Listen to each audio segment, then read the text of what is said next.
नमस्कार, स्वागत है आपका हमारे चैनल पर। मई जून में शिमला बना दूंगा, सीएम योगी आदित्यनाथ के इस बयान से बौखलाए अखिलेश यादव। अखिलेश यादव ने कहा कि अगर गर्मी खत्म हो जाएगी हम तो मर ही जाएंगे। आपको बता दें कि उत्तर प्रदेश विधानसभा चुनाव के बीच में अब राजनीतिक पार्टियों के बीच जुबानी जंग बढ़ती जा रही है और इसी बीच सीएम योगी आदित्यनाथ ने कहा था कि जिस तरीके से कैराना और मुजफ्फरनगर में जो कुछ लोग अपनी गर्मी दिखा रहे हैं, 10 मार्च के बाद मई जून में भी शिमला बना दूंगा। और इस बयान के बाद आज अखिलेश यादव यानी कि समाजवादी पार्टी के प्रमुख अखिलेश यादव ने आज पश्चिमी उत्तर प्रदेश के शामली में एक जयंत चौधरी के साथ प्रेस वार्ता की और उसमें किस तरीके से नजर आया कि अखिलेश यादव उस बयान को लेकर पूरी तरीके से बौखला चुके हैं। अखिलेश यादव ने कहा कि सीएम योगी आदित्यनाथ ने जिस तरीके से भाषा का इस्तेमाल किया है ये पहली बार नहीं है और एक मुख्यमंत्री की भाषा ऐसी नहीं होनी चाहिए। अखिलेश यादव ने गर्मी वाले बयान पर पलटवार यानी कि सीएम योगी आदित्यनाथ पे तंज कसते हुए और बौखलाते हुए कहा कि अगर गर्मी खत्म हो जाएगी तो हम तो सब मर ही जाएंगे, रगों में गर्म खून नहीं दौड़ेगा तो हम जिंदा कैसे रहेंगे। आप देख सकते हैं कि जिस तरीके से वोटिंग के दिन उत्तर प्रदेश के चुनावों के नजदीक आ रहे हैं, वैसे ही जयंत चौधरी, अखिलेश यादव तमाम तरीके से इन लोगों की बौखलाहट दिखाई दे रही है। वहीं एक तरफ जहां सीएम योगी आदित्यनाथ का कहना है कि जो लोग धमकियां दे रहे हैं उन लोगों को हम शांत कर देंगे सरकार आने के बाद, और अखिलेश यादव का कहना है कि जो लोग कैराना के पलायन पर राजनीति कर रहे हैं वो इसीलिए बार बार पर कैराना का नाम ले रहे हैं क्योंकि अब उनकी राजनीति पलायन करने वाली है। और वहीं दूसरी तरफ जिस तरीके से बदजुबानी जंग अब राजनीतिक पार्टियों के बीच शुरू हो गई है और इसी गर्मी वाले बयान को लेकर अभी एक दिन पहले ही जयंत चौधरी ने कहा था कि बीजेपी के नेताओं की चर्बी उतार दो और ऐसे वोट दो, तो आज वही जयंत चौधरी भी इस बयान को लेकर फिर से एक बार बौखलाए हुए दिखे। जयंत चौधरी ने कहा कि सीएम योगी आदित्यनाथ को कंबल लेकर वापस मंदिर में भेज देने के दिन आ गए हैं। आप देख सकते हैं कि जिस तरीके से वोटिंग के दिन नजदीक आ रहे हैं, राजनीतिक पार्टियों के नेता लगातार जुबानी जंग यानी कि इस तरीके के शब्दों का इस्तेमाल प्रदेश के मुख्यमंत्री के लिए कर रहे हैं। और वहीं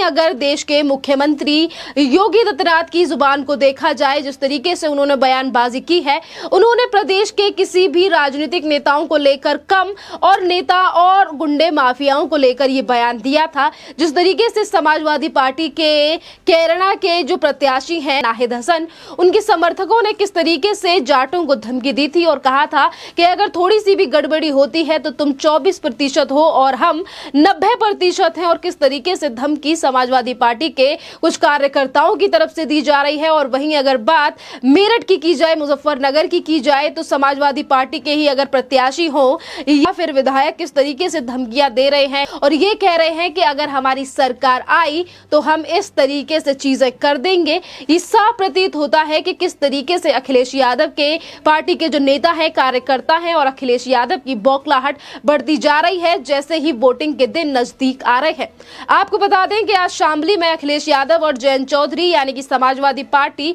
और आरएलडी की तरफ से प्रेस वार्ता की गई, जिसमें समाजवादी पार्टी की तरफ से कहा गया कि सीएम योगी आदित्यनाथ के इस गर्मी वाले बयान को लेकर इलेक्शन कमीशन को इनके ऊपर एक्शन लेना चाहिए, इलेक्शन कमीशन को संज्ञान लेना चाहिए सीएम योगी आदित्यनाथ के गर्मी वाले बयान पर। तो वहीं दूसरी तरफ जयंत चौधरी ने कहा कि हमारा जो गठबंधन हुआ है इसी की वजह से आज बीजेपी के नेता इस तरीके से प्रहार कर रहे हैं और अखिलेश यादव भी अपने इस गठबंधन को लेकर इतनी बड़ी बड़ी बातें कर रहे हैं। और अखिलेश यादव ने कहा कि ये भाईचारा बनाम भारतीय जनता पार्टी की लड़ाई है। और वहीं दूसरी तरफ जयंत चौधरी का कहना था कि इस बार की विधानसभा की चुनाव की लड़ाई जो है वो गन्ना वर्सेस जिन्ना की लड़ाई है। यानी कि अभी तक समाजवादी पार्टी की सरकार जब उत्तर प्रदेश में रही, जब ना ही तो बंद मिलों पर ध्यान दिया गया और ना ही तो किसान की आय पर और ना ही तो किसान के उस बकाया पर जिसके चलते किसान उत्तर प्रदेश में वह तमाम कितने ही किसानों ने आत्महत्या की, जिस वक्त पर अखिलेश यादव की सरकार उत्तर प्रदेश में थी। पर आज अगर चुनाव का माहौल है, उत्तर प्रदेश में वोटिंग के दिन नजदीक आ रहे हैं और पश्चिमी उत्तर प्रदेश में अपना जनाधार साधने के लिए अखिलेश यादव और जयंत चौधरी की तरफ से अब लगातार किसानों के वोट को साधने का प्रयास किया जा रहा है। जहां एक तरफ जयंत चौधरी का कहना है कि गन्ना किसान, गन्ना वर्सेस जिन्ना की लड़ाई है, तो वहीं अखिलेश यादव का कहना है कि बीजेपी बताए कि बिजली कब सस्ती होगी, बिजली को लेकर क्या प्रावधान है। और वहीं दूसरी तरफ कहा जा रहा है कि अगर हमारी सरकार आई तो हम गन्ने का पैसा बढ़ा देंगे।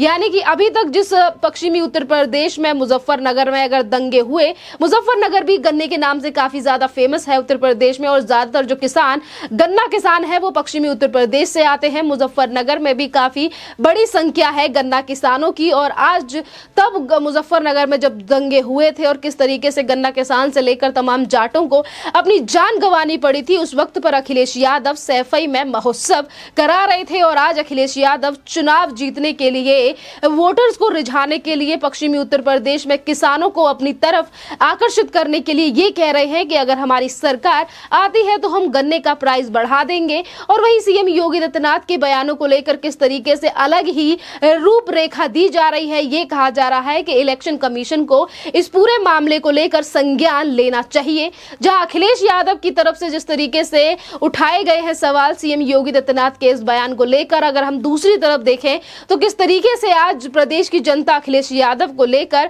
बयानबाजी कर रही है कि जहां अखिलेश यादव सीएम योगी आदित्यनाथ के बयान को लेकर ये कहते हैं कि इलेक्शन कमीशन को इस पूरे मामले को लेकर संज्ञान लेना चाहिए, तो वहीं अखिलेश यादव अपने कैराना से प्रत्याशी नाहिद हसन को बचाने का प्रयास करते हैं और ये कहते हैं कि उनके ऊपर तो झूठे आरोप लगाए गए हैं भारतीय जनता पार्टी की तरफ से। और जिस तरीके से मेरठ के प्रत्याशी आदिल चौधरी की जो वीडियो सामने आई थी, जिसमें वो बंद कमरे में अपने समुदाय के लोगों को किस तरीके से पाठ पढ़ा रहे थे कि ये लड़ाई बहुत ज्यादा लंबी है, हम हिंदुओं को सबक सिखा देंगे, इन सब चीजों को किस तरीके से नकारा जा रहा है समाजवादी पार्टी की तरफ से। और आज अखिलेश यादव अपने उन प्रत्याशियों की धमकियों पर गौर नहीं कर रहे हैं कि कैसे अखिलेश यादव के प्रत्याशी जो हैं वो किस तरीके से धमकी दे रहे हैं कि अगर हमारी सरकार आई तो हम हिंदुओं को सबक सिखा देंगे, हम जाटों को सबक सिखा देंगे, या फिर तुम 24% हो और हम 90% हैं। इन सब बयानों पर टिप्पणी करने के बजाय आज अखिलेश यादव ये सोच रहे हैं कि शायद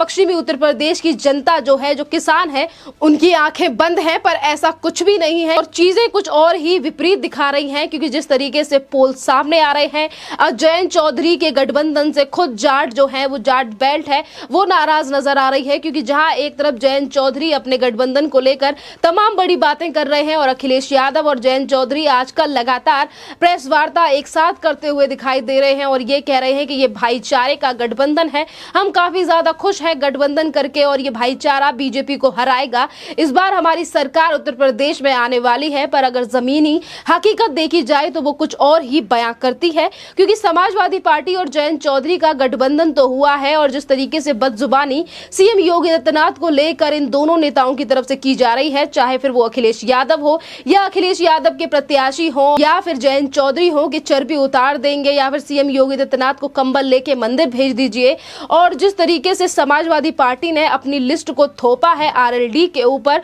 और यही एक बड़ा कारण है कि आज जो आरएलडी जो अभी तक इस तरीके से बड़े बयान देती थी कि वो जाटों की पार्टी है, जाटों के हित में खड़ी होने वाली पार्टी है, आज जाट ही जयंत चौधरी के साथ नहीं दिखाई दे रहे हैं। क्योंकि लोगों का कहना है, जाट बेल्ट के तमाम जो किसान हैं, जो पश्चिमी उत्तर प्रदेश से आने वाले जाट हैं, उनका कहना है कि जयंत चौधरी के साथ सिर्फ खिलवाड़ किया गया है समाजवादी की तरफ से। और अभी भी जयंत चौधरी आंख बंद कर कर बैठे हैं कि उन्हें नहीं दिखाई दे रहा कि जहां से आरएलडी के प्रत्याशी को खड़ा करना चाहिए था, क्या जाट समुदाय के और नेता नहीं थे, प्रत्याशी नहीं थे जिन्हें समाजवादी पार्टी टिकट दे सकती थी। पर उसके बावजूद भी ऐसे गुंडे माफियाओं को टिकट थमाया गया है जिन्होंने जाट से लेकर तमाम लोगों